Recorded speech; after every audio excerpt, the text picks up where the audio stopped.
हमारे व्यस्त जीवन में ईश्वर की आवाज़, पुण्य शुक्रवार, गुड फ्राइडे, प्रेम का घृणा पर जीत, जीवन का मृत्यु पर जीत, हमारे मुक्ति इतिहास का सबसे महत्वपूर्ण दिन, जिस दिन हम मौन होकर चिंतन करते हैं और हमारे जीवन में जो कुछ भी दुख है उसके महत्ता को समझते हैं कि दुख किस तरह से हमें पूर्णता की ओर ले जाता है। दुख हमें मजबूत करता है। दुख के द्वारा ईश्वर के रहस्य खुलते हैं। दुख हमें अनुशासित करता है। दुख के द्वारा ईश्वर की योजना हम पर प्रकट होती है।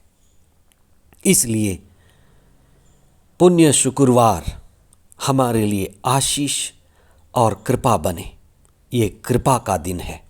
29 मार्च 2024 पहला पाठ नबी इसायास का ग्रंथ अध्याय 52 पद संख्याएं 13 से 53 तक। दूसरा पाठ इब्रानियों के नाम पत्र अध्याय 4 पद संख्याएं 14 से 16, अध्याय 5 पद संख्याएं 7 से 9 तक और संत यूहन्ना का सुसमाचार अध्याय 18 पद संख्याएं 1 से 19 तथा 42। पुण्य शुक्रवार को मृत्यु पर अमरता की जीत की खुशी मनाई जाती है। जो दुनिया को, बाहरी जगत को जीतता है उसे हम वीर कहते हैं, लेकिन जो स्वयं को जीतता है वह महावीर है। उससे भी बड़ा है जो बाहरी जगत को जीतता है। ईसा ने अपने दुख भोग मृत्यु के द्वारा ईश्वर की इच्छा पूरी की और उसी ईश्वर की इच्छा पूरी करने में उनका पुनर्जीवन निहित है। और ये दुख भोग और मृत्यु ईश्वर के महान प्रेम को प्रकट करता है। जहाँ प्रेम है वहाँ अनंत जीवन है। आज का दूसरा पाठ कहता है कि ईसा ने दुख भोग कर आज्ञा पालन सीख लिया। बहुत बार हम दुख से दूर भागते हैं। आज हम विशेष चिंतन करें कि दुख के क्या फायदे हैं। दुख हमें अनुशासित करता है।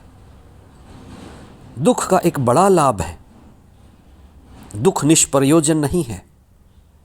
हम शायद इसे समझ नहीं पाते। जीवन में दुख और सुख हमें बड़ी सीख देते हैं। दुख ना हो तो मनुष्य बार बार अनुशासनहीनता की ओर जाता है, दबंग बनता है। दुख हमें लगाम लगाता है।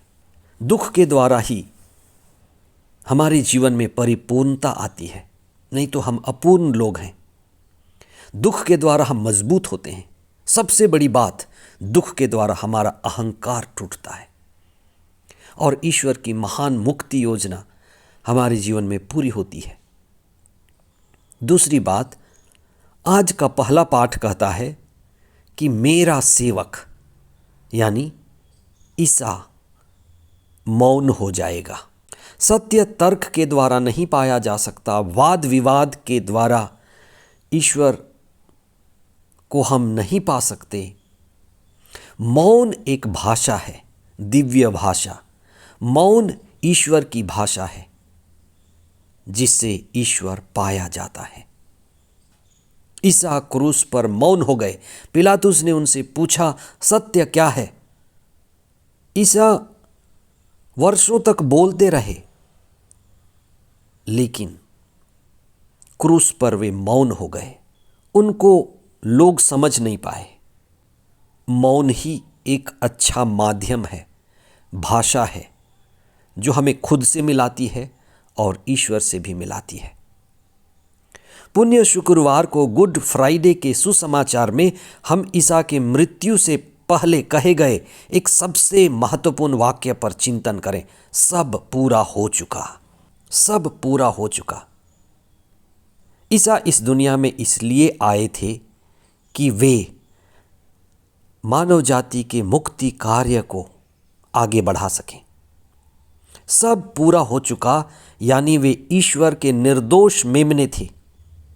कलवारी के बलिदान के द्वारा उस निर्दोष मेमने का बलि चढ़ चुका।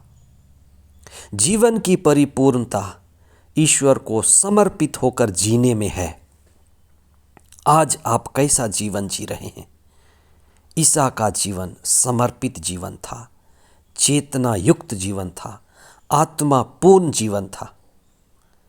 ईसा ने क्रूस पर पूर्ण समर्पण किया।